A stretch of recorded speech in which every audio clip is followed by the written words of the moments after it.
You have completed the first step to becoming a hacker by clicking on this video. The rest of the steps I'll be sharing with you in this video will put you on the right path to becoming any type of hacker you want to be.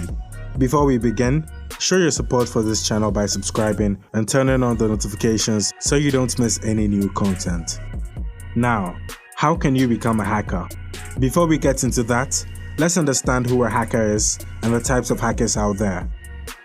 A hacker is someone who finds vulnerabilities in a computer system or network by gaining authorized or unauthorized access to the said computer or network.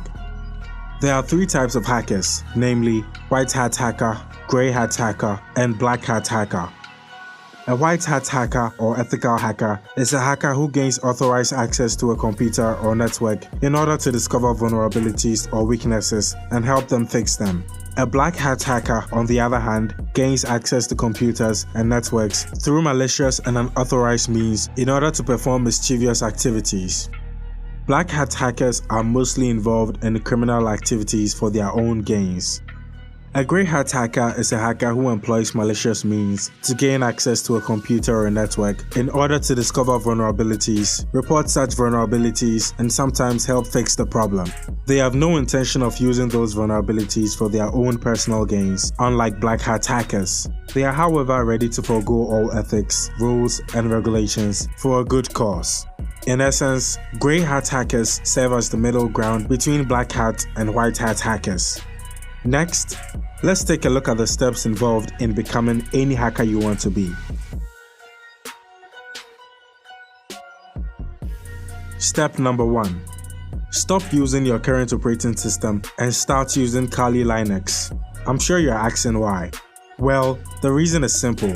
Kali Linux is an OS for hacking and it's also equipped with over 600 hacking tools for penetrating, cracking passwords, testing, and other cybersecurity purposes. All these tools and more will help you make your hacking career easier.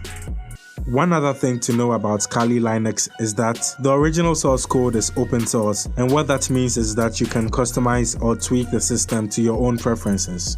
That and more reasons why it's called Hacker's Paradise. Kali Linux is not really complicated, hence very beginner friendly. However, if you're very new to it, you can start with Ubuntu, which is also another Linux system. This will help you get an idea of what you'll be getting into.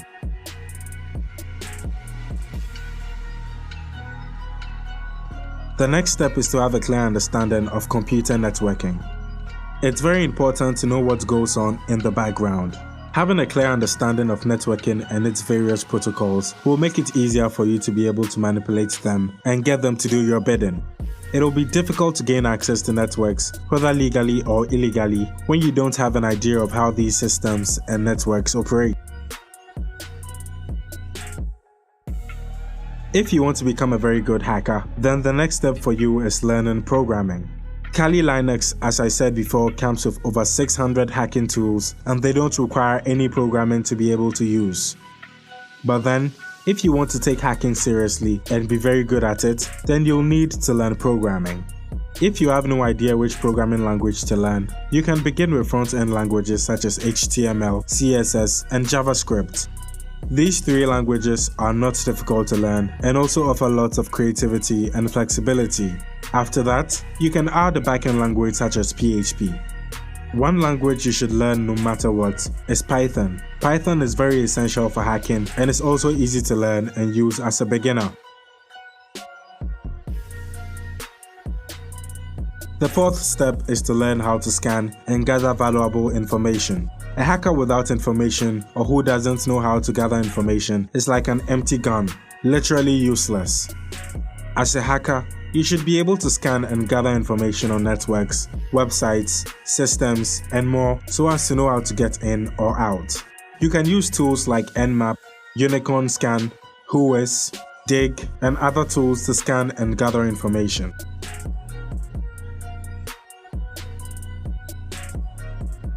The fifth step in the process of becoming a hacker is to understand server and client-side attacks. Server-side attacks or service-side attacks are attacks that are launched to compromise, breach, and exploit the data and applications on a particular server. Examples of server-side attacks include SQL injection, DOS, and DDoS attacks, amongst others. Whereas client-side attacks are targeted at the software or applications on the desktop of a client or user. Client-side attacks occur when a user downloads malicious content. Understanding these types of attacks will help you understand how to initiate and stop them when necessary. The last step you need as a hacker is to acquaint yourself with the latest and popular hacking tools. Examples of such tools are Metasploit.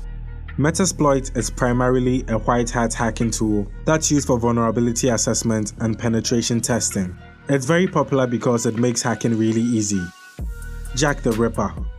Jack the Ripper is a very powerful and one of the oldest password cracking and testing tools. It's designed to test password strength and crack passwords via dictionary attacks. Next on the list is Beef. Beef is the abbreviation for the Browser Exploitation Framework. It is a penetration testing tool that focuses on web browsers. It is used to hook one or more web browsers and use them as beachheads to initiate command modules and further attacks. Burp Suite. Burp Suite, or Burp as it's commonly called, is the most widely used web vulnerability scanner. It's a proxy-based tool used to evaluate and test the security of web-based applications. Nmap. Nmap is one of the most popular and free network discovery tools. It's used to find live hosts on a network, ping sweeps, OS detection, and perform port scanning. Wireshark. Wireshark is the most popular packet sniffer in the world.